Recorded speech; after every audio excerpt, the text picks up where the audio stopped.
Janet, bukal ba sa iyong loob ang iyong pagparito upang makaisang dibdib si Francis na iyong pakamamahalin at paglilingkuran habang buhay?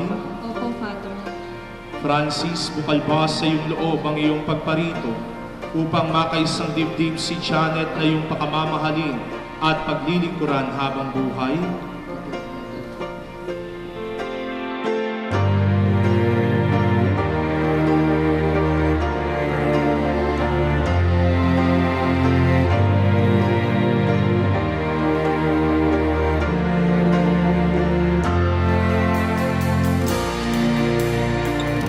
Wala akong masabi sa inyo. Sana maging maligaya kayo at magpakarami. Alam niyo kaming mga magulang ay walang hinahangad sa aming mga anak pag nag-aasawa, kundi ang magkaroon ng maayos na pagsasama, magandang buhay.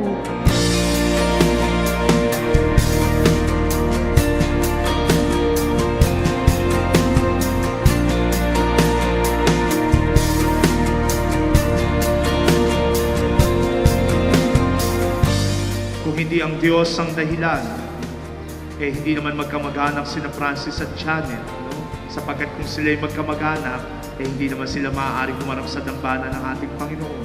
At kasama natatanggapin ng bawat isa sa kanila ay yung lahat ng mga kahinaan, hindi lamang naman yung kalakasan, kahinaan ni Francis at kahinaan ni Janet.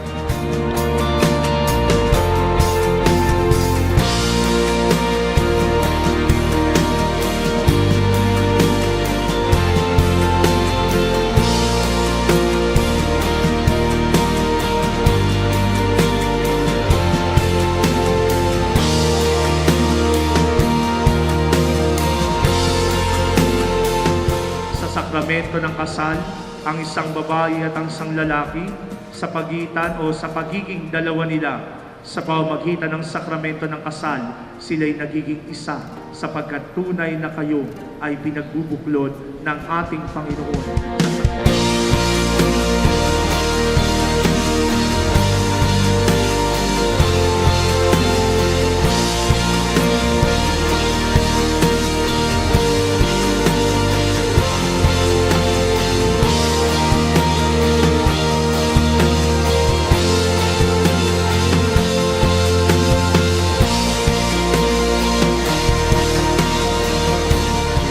Ngayon po ay masasaksihan natin ang unang paghaling ni Francis kay Janet bilang mag-asawa. Pasalubungan po natin sila ng masigabong palakpakan.